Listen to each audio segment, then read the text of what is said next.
Sometimes people don't miss you, not because you weren't valuable, but because your presence was too consistent to be noticed. Unknown. They didn't miss you when you were still hoping, when your heart whispered their name in the middle of silent nights, when you were replaying old conversations, wondering what you could have done differently. No, they didn't miss you then, because you were still missing them. And as long as your energy was orbiting around their world, they never had to feel your absence. They didn't miss you, not until you stopped. Hey folks, imagine this. You're pouring water into a cup with no bottom. You keep pouring and pouring, thinking one day they'll finally feel how much you're giving, but nothing changes. Then one day you stop. The water no longer flows, and suddenly they're thirsty. That's how emotional energy works. People get used to your presence. They treat your loyalty like background music. It's only when the song stops that they realize how quiet it feels without you. They didn't miss you while you were still trying, while you were checking your phone, staring at the last message they didn't answer, while you were wondering if they were thinking about you, all the while losing pieces of yourself. But the moment you chose peace over pressure, something changed. Not in them, in you. You see, we've been fed this lie that if we love hard enough, stay long enough, hold on tight enough, eventually people will see our worth. But that's not how real respect works. Respect isn't begged for, it's felt in your absence. It's recognized in your silence. It's earned when you stop showing up where you're not appreciated. As Epictetus said, freedom is the only worthy goal in life. And freedom, my friends, is found the day you stop needing someone else to validate your worth. They didn't miss you because they didn't value you. They didn't miss you because they were never forced to live without you. But when your silence became consistent, when your energy stopped knocking at a door that no longer opened, that's when the shift happened. They started to feel the weight of what they lost. They started to replay what they took for granted. And suddenly your name wasn't just a memory, it became a lesson, a reminder, a regret. And let's be real, this isn't about becoming cold, this isn't about revenge, this is about growing up emotionally, detaching with dignity, loving yourself enough to walk away without bitterness. You didn't stop missing them out of spite, you did it out of sanity, because you finally realized the person you were trying so hard to hold on to wasn't holding on to you. And now, they're the ones replaying the silence. They're the ones wondering how you healed without them. But you know the truth. You stopped healing for them and started growing for you. So if you're here right now, nodding your head, feeling that quiet fire inside you rise, write this in the comments. I've stopped missing them. Let the world know. Let yourself know. Let them feel it. And don't forget to hit that like button and subscribe. We've got more soul-shifting wisdom coming, and I promise, the journey ahead gets even better. Stay with me, folks. This is just the beginning. Number 1, you were always there, and that's why they couldn't feel the absence. Never make someone a priority when all you are to them is an option. Let's be real. They didn't miss you because they never had to. You were always there, emotionally available, silently showing up, checking on them without being asked, loving them even when they gave you scraps. And the worst part, you thought that was strength.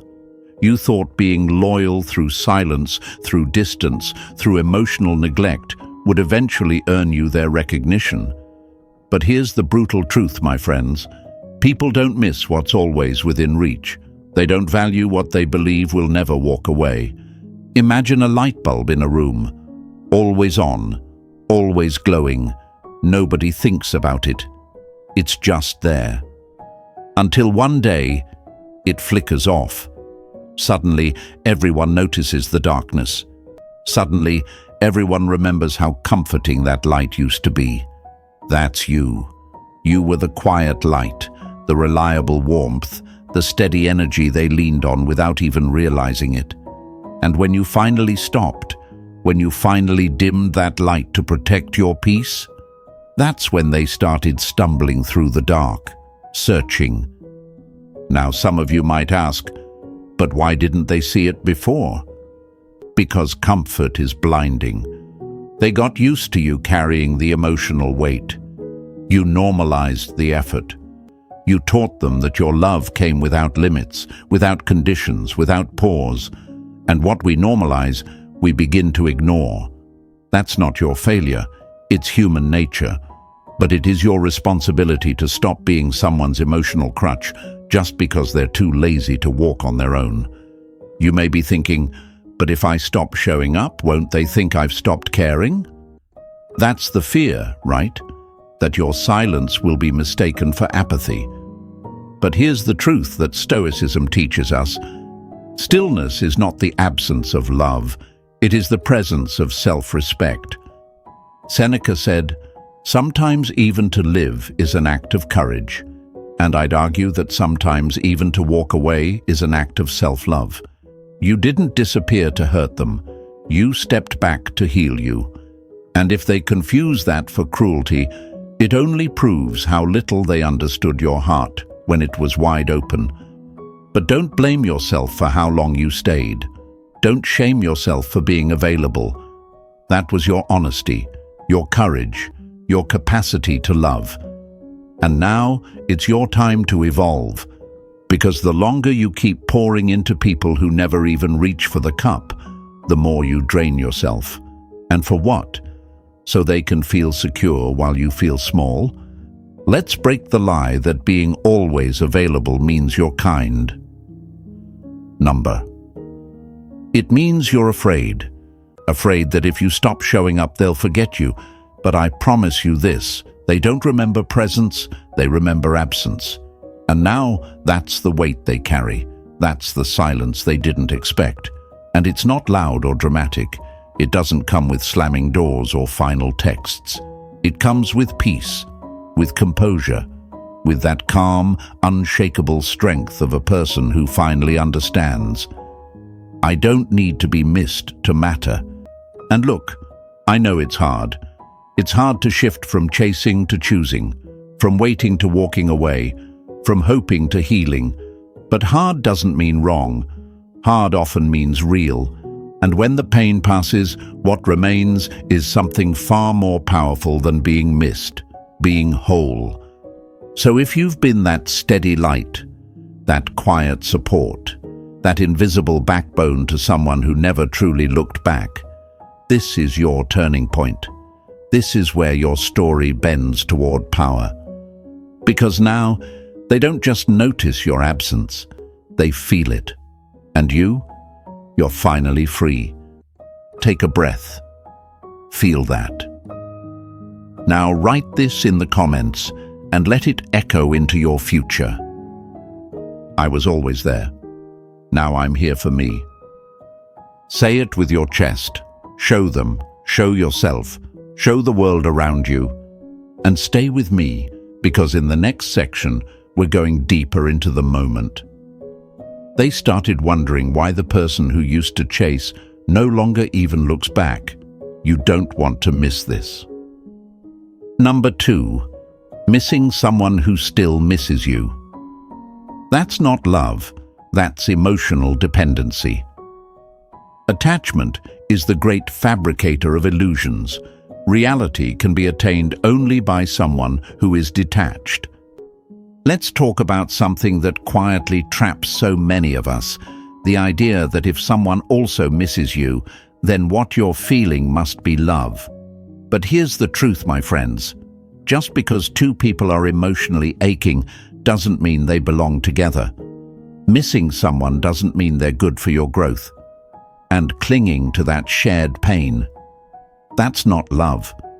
That's emotional dependency dressed up in nostalgia.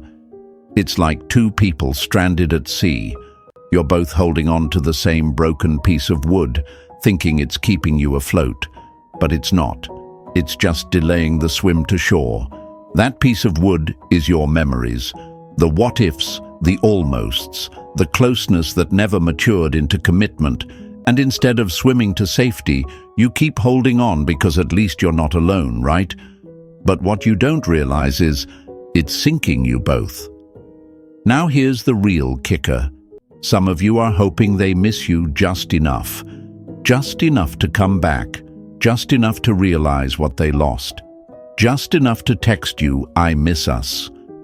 But let's ask the hard question. If they truly valued you, why did it take your absence to trigger their feelings? Why did your silence have to scream what your love once whispered? We romanticize shared pain. We think, well, they're hurting too, so it must have meant something. And maybe it did. Maybe you were real. But Stoicism teaches us something different. Value is not measured by mutual suffering. It's measured by mutual growth. If two people can't elevate each other while together, their emotional connection becomes a loop, a cycle, a trap disguised as fate. Let me break a lie we've been sold, that if someone misses you, it means they're the one. Sometimes people miss the comfort, not the connection. Sometimes they miss your emotional support, not your soul. Sometimes they miss the way you made them feel, not you. And that distinction, it matters. A lot. Because when you keep feeding that bond with your thoughts, your time, your hope, you're not healing. You're just romanticizing your own hurt. You're watering weeds hoping they'll turn into roses. But my friends, no amount of water can change the nature of the seed. You might be afraid right now, afraid to truly let go, afraid that if you stop missing them, you'll lose the last piece of what you had. But ask yourself, what exactly are you holding on to? Are you clinging to the person, or the feeling, or worse, the version of you that only existed when they were in your life? It's hard to admit that what we call love is often just emotional habit. You miss the validation, the dopamine, the routine. But that's not love. That's dependency. And dependency convinces you to stay emotionally available long after the relationship ended. It keeps you checking their social media, overanalyzing their silence, replaying the memories, hoping the echo of their name still matters.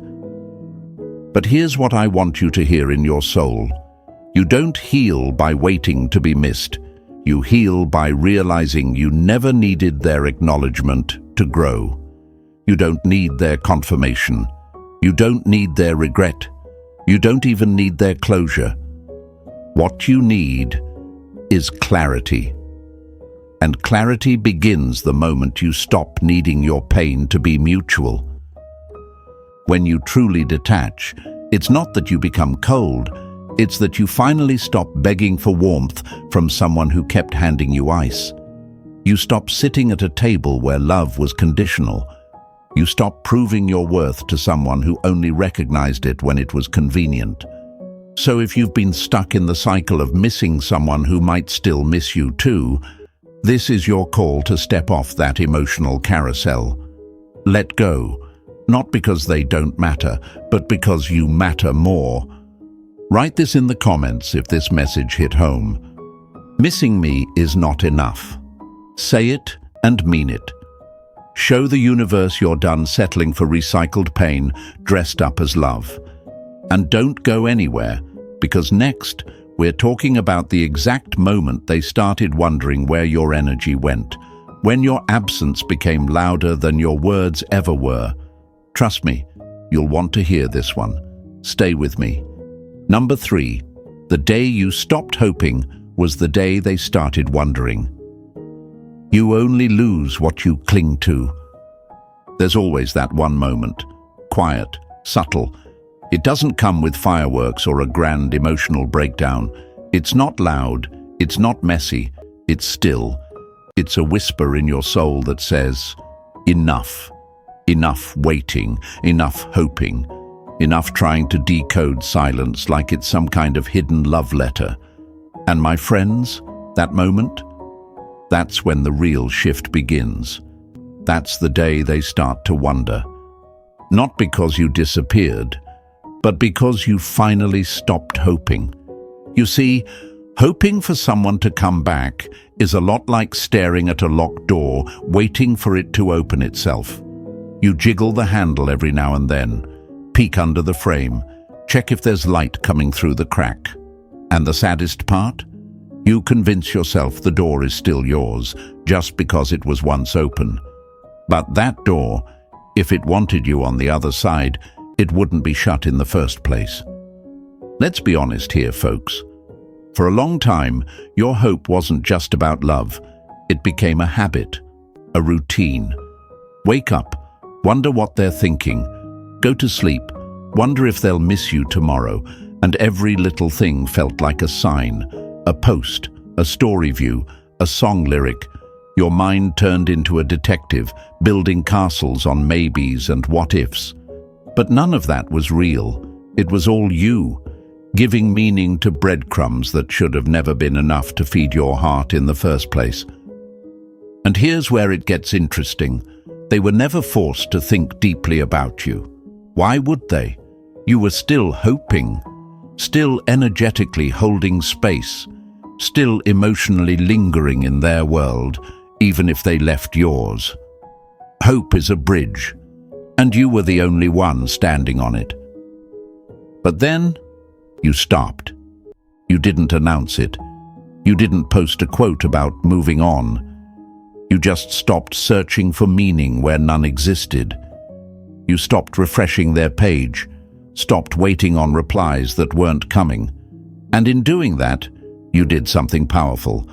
You broke the emotional contract they thought you'd never tear up. And now, they're the ones wondering why your energy doesn't show up in their notifications. Wondering why you no longer take the bait. Wondering how someone who once hoped so hard could now walk so calmly. The answer: detachment, not bitterness, not revenge, but inner peace. You didn't stop hoping because you stopped caring. You stopped hoping because you finally started healing. Because deep down, you realized that hope, when it's one-sided, isn't noble. It's heavy, it's exhausting, and it keeps you stuck in a waiting room where the other person never had an appointment. People don't notice your value when you're still trying to prove it. But silence, detachment, that creates space. And in that space, they finally hear what your words could never say. That you're done chasing. That your energy is no longer available to be toyed with. That you've outgrown the need to be seen by someone who refused to look when it mattered. And here's the Stoic twist. When you stop hoping, you return to yourself. You pick up your power from the places you left it. You start watering your own roots instead of chasing empty clouds. You learn that self-respect isn't found in their return, it's found in your release. Marcus Aurelius said, "You have power over your mind, not outside events. Realize this, and you will find strength." And that's what you did. You took the power back from the things you couldn't control, and you planted it in the one place you could, your own mind. So if you're standing at that edge now, where hope is fading and clarity is rising, let it happen. Let the door stay shut. Let the silence echo. Not because you're numb, but because you're finally alive. And in that stillness, something amazing begins. You stop hoping for a return and start building a future where their presence is no longer a requirement for your peace. If you feel this in your chest right now, write this in the comments as your declaration. I stopped hoping and I started healing. Say it, mean it. Let the world know the shift has begun. And don't go anywhere, folks, because next, we're stepping into the moment your absence became a mirror, one they didn't want to look into. It's about to get even deeper. Stay with me. Number 4. Your absence became the mirror they were afraid to look into. The worst part of holding the memories is not the pain, it's the loneliness of it. Memories need to be shared. Your presence was soft, consistent, steady. And because of that, it became invisible. They never had to look too closely. They never had to question if you'd be there, because you always were. You filled the spaces they didn't even know existed. You made silence feel safe. But the moment you withdrew, that's when everything changed. Not just for them, but for you. You see, folks, your absence didn't just leave a void, it created a mirror. And that mirror doesn't lie. It shows them everything they chose not to see when you were standing right in front of them, heart open, effort given, energy offered without price. And now? Now they're looking into that reflection and realizing they weren't the hero of the story. They were just the recipient of your presence. And without you, that story feels empty. It's like walking into a room that was always warm, only to notice how cold the air feels once the fire goes out. They didn't notice the heat before. It was just there. But now the cold creeps in, and suddenly they're looking around, asking, why does it feel so different? That difference, my friends, is you. This is where reality gets uncomfortable for them, because your absence doesn't come with noise. It doesn't slam doors or leave dramatic messages. No, it comes with grace. It comes with detachment. And that scares people more than anger ever could, because anger still holds on. Detachment, it's done. And now they're left to look into the silence and see something they never wanted to face, how they treated someone who only ever showed up for them. The mirror your absence creates doesn't flatter. It reflects. It shows them the ignored messages, the cold replies, the unreciprocated energy. It shows them the slow unraveling of someone who only wanted to be seen. And when that image finally settles in their mind, it haunts them. Not because you vanished, but because they never thought you could. Now, I know some of you are sitting there thinking, I didn't want this to happen. I didn't want to pull away. And I get it. You didn't detach to make them hurt. You detached because staying started to hurt you. That's what Stoicism teaches us. You are not obligated to stay in spaces where your presence is taken for granted. You're not weak for walking away. You're wise. Marcus Aurelius said, "If someone can prove me wrong and show me my mistake, I will gladly change. But I must be convinced not by intimidation, but by reason. And sometimes the most convincing argument is your absence. Not to intimidate, not to prove a point, but because you realized no amount of presence could make someone see your worth if they refused to look. And here's the wildest part. They don't know what to do with the new version of you. The one who doesn't text first, the one who doesn't orbit around their moods, the one who no longer exists for their convenience. It unsettles them, not because they want you back necessarily, but because the mirror of your absence is forcing them to face who they were when they had you. And for some people, that reflection is ugly. It shows entitlement, it shows immaturity, it shows emotional laziness, and none of those things feel good to admit. So instead of taking responsibility, they'll scroll through old pictures, play the victim in their head, blame the silence instead of owning their actions. But deep down, they know. They know you didn't disappear for no reason. So now, you have a choice, my friends.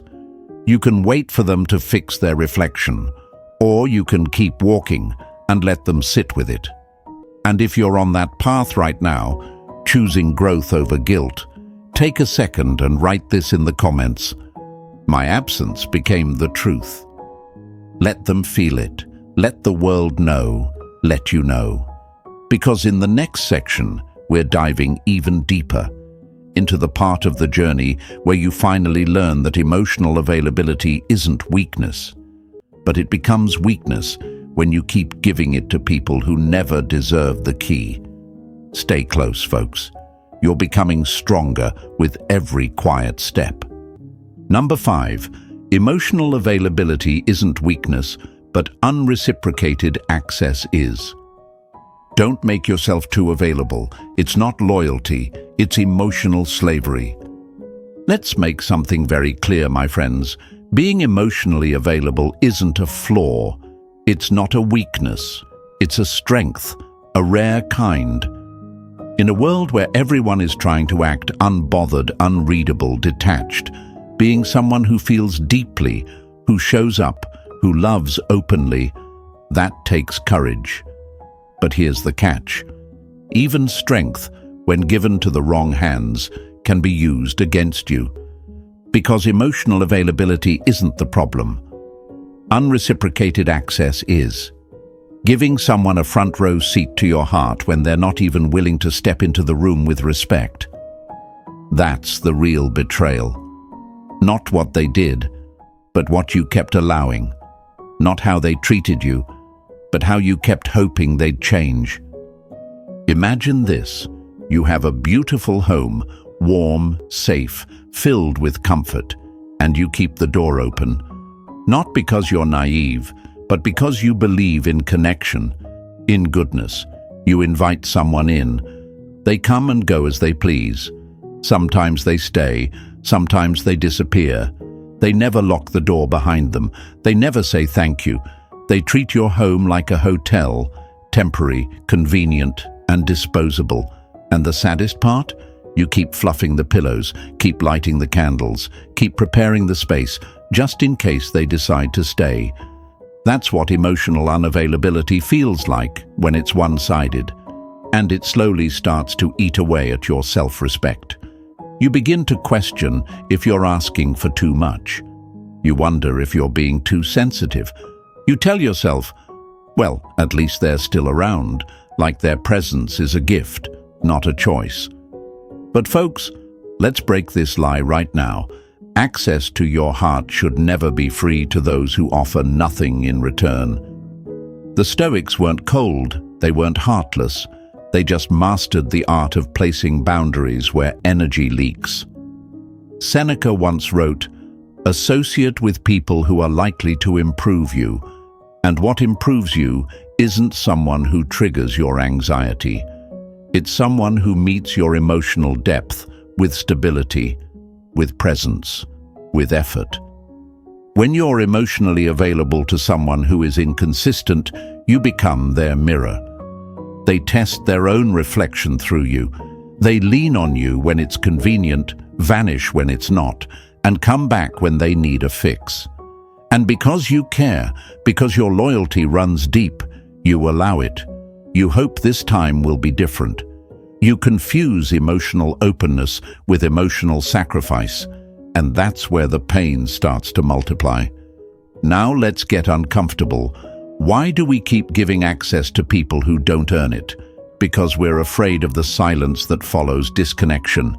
Because we think availability makes us more lovable. Because deep down, we hope that if we just stay open long enough, they'll finally walk in and stay. But that's not love. That's emotional gambling.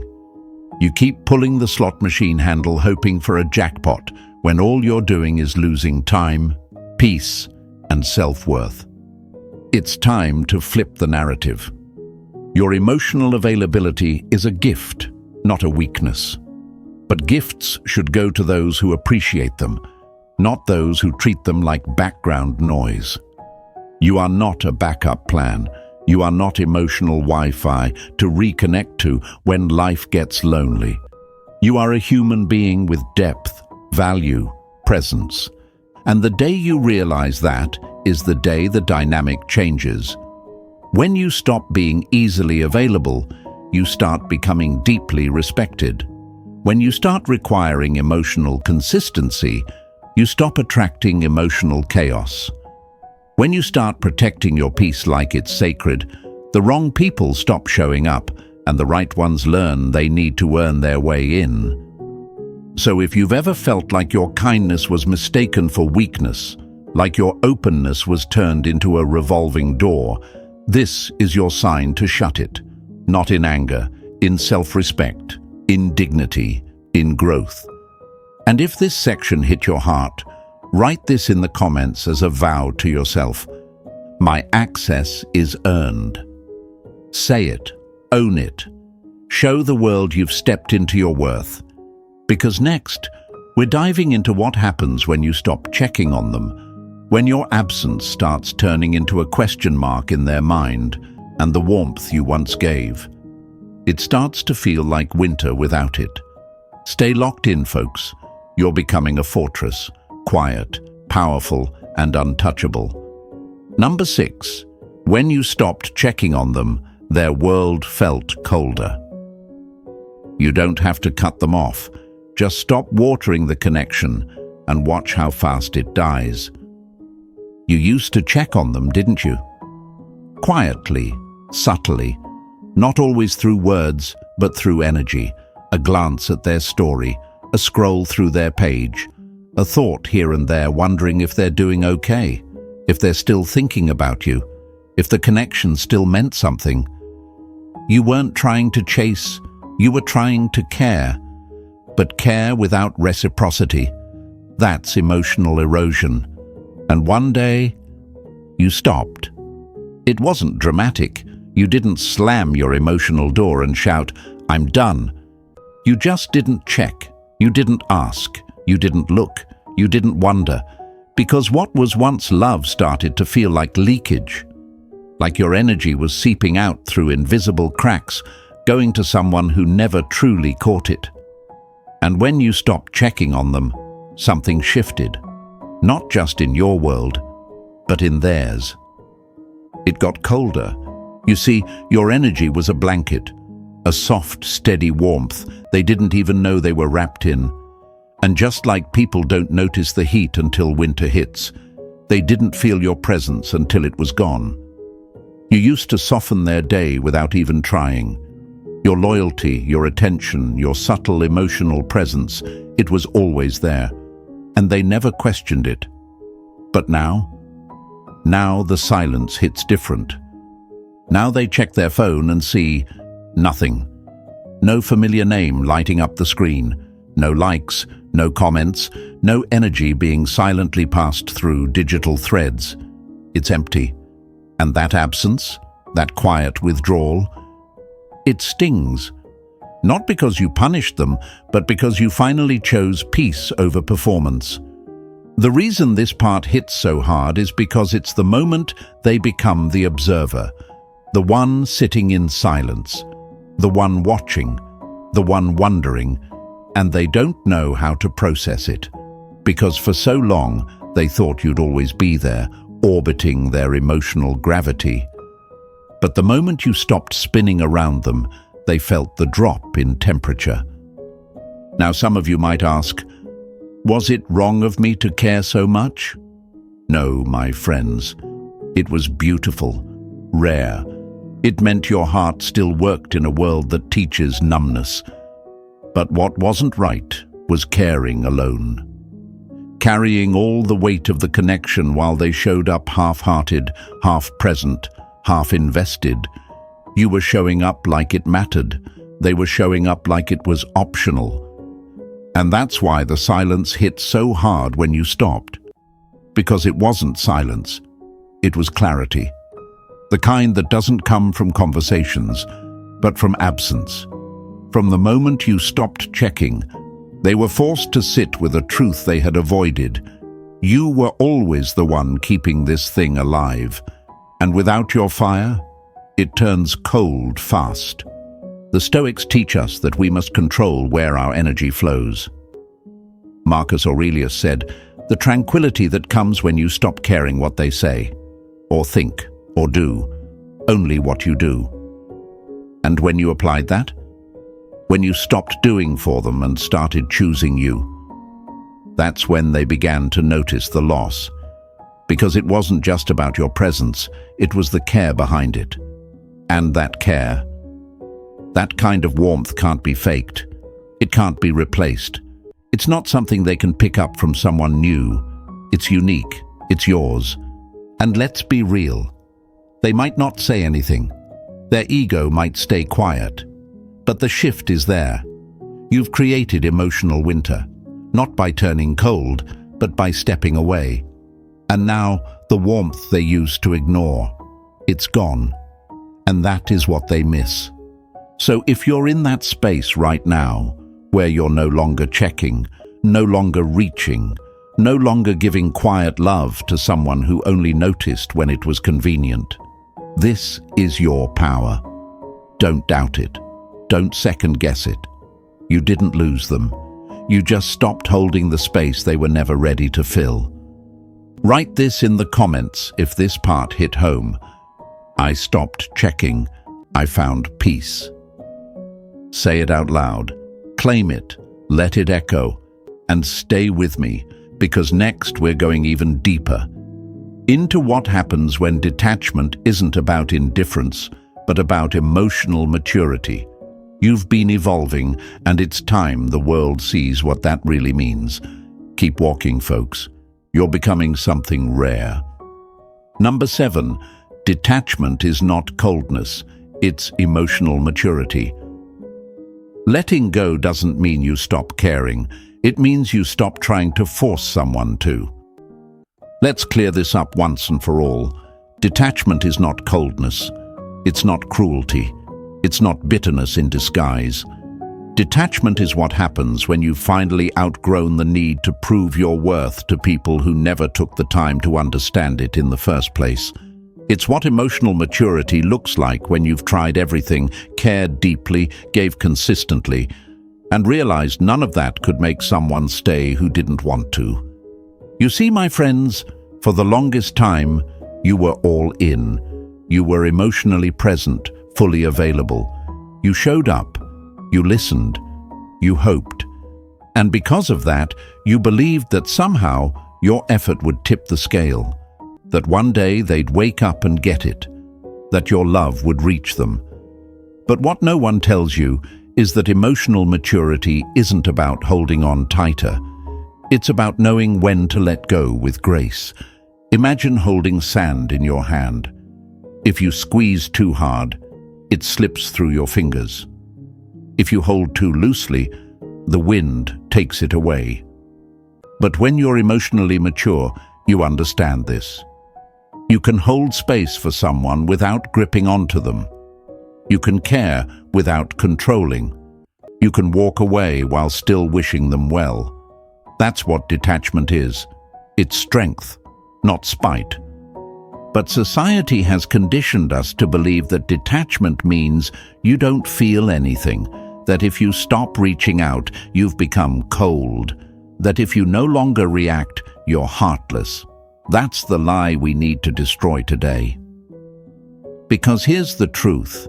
Emotional detachment is what happens when you've felt everything and finally choose peace.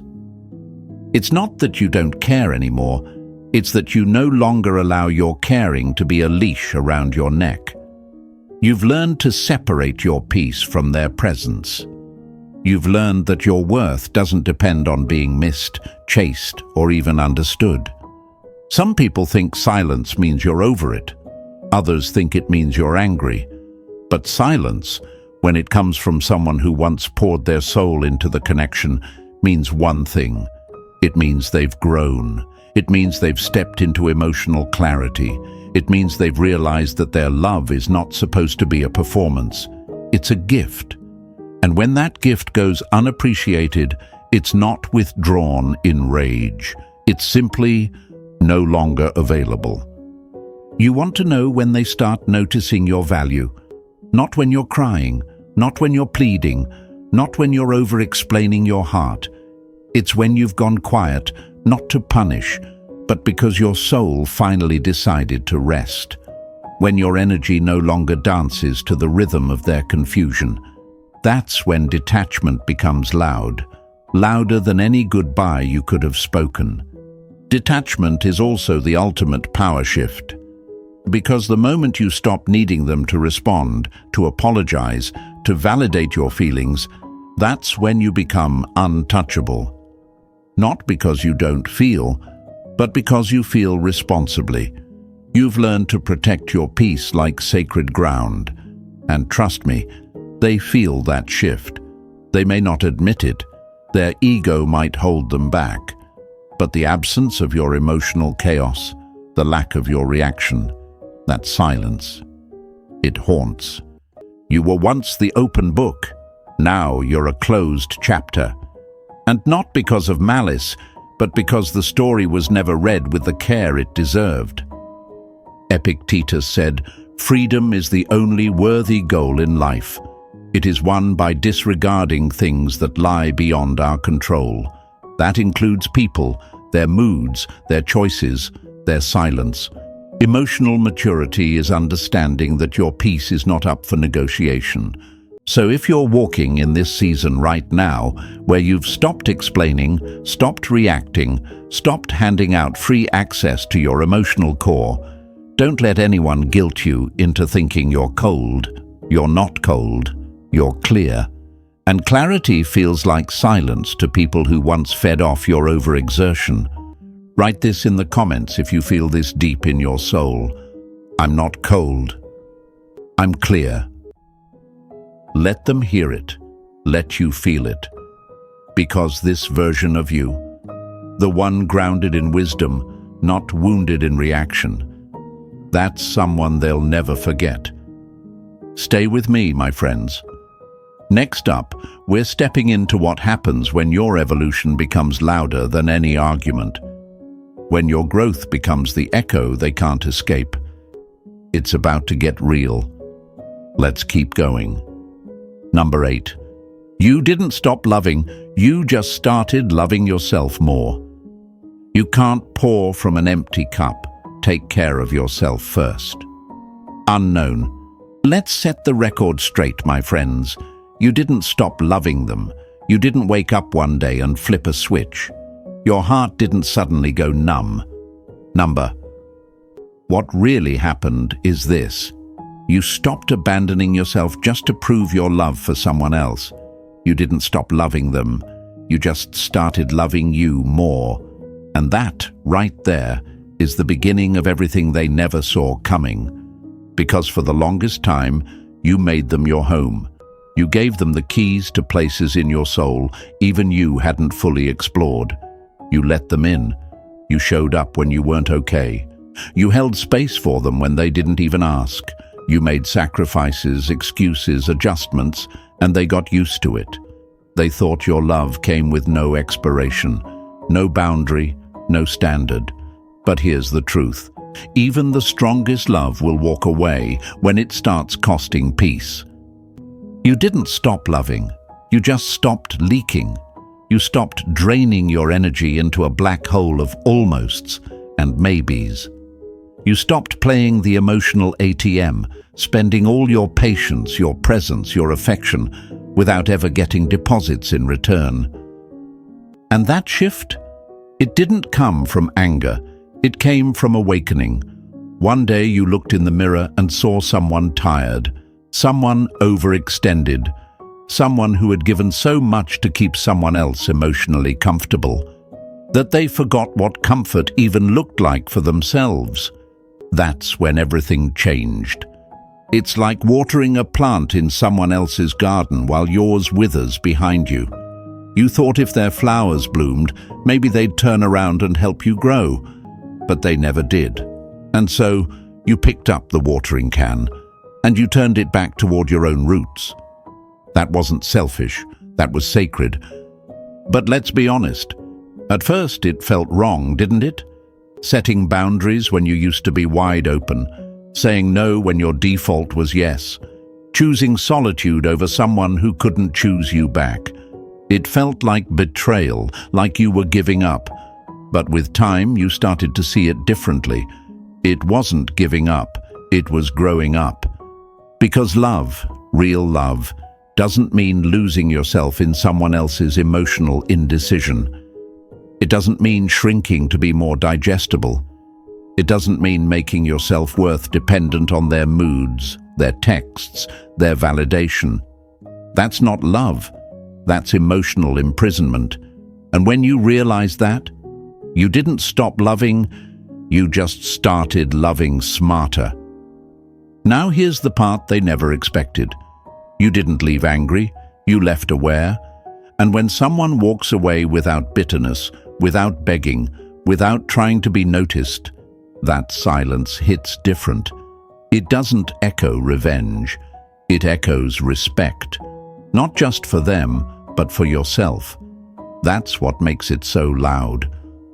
Marcus Aurelius said, "Very little is needed to make a happy life. It is all within yourself, in your way of thinking."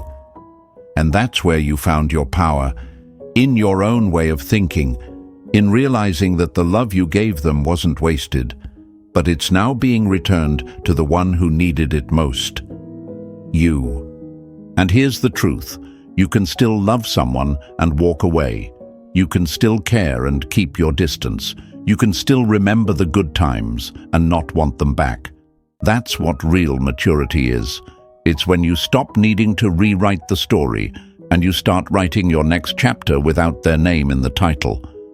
They thought your silence meant apathy, but what it really meant was, "I've chosen myself this time," and there's nothing louder than that, because when someone who used to love you out loud starts loving themselves in silence, that's when people realize what they lost. Not because you vanished, but because you finally came home to yourself. So if you're walking that path now, choosing your peace, your voice, your worth over someone who couldn't meet you halfway, take a moment and type this in the comments. I love me more. Say it without shame, without apology. Say it as a declaration. Because that love, that's the kind that never leaves you, never ghosts, never disappoints. It's loyal, it's steady, and it's yours. So here's the truth, my friends. What they miss now isn't just your presence. It's the version of you they thought would always be there. But you've changed. You've grown. You've reclaimed your energy, your peace, your self-worth. And that's the kind of shift that echoes long after silence. Let this be your reminder. You didn't lose them. You found you. If this video spoke to your soul, hit that like button, share it with someone who needs this, and subscribe for more powerful truths. And in the comments, drop this affirmation. I choose me every time. Stay strong, stay grounded,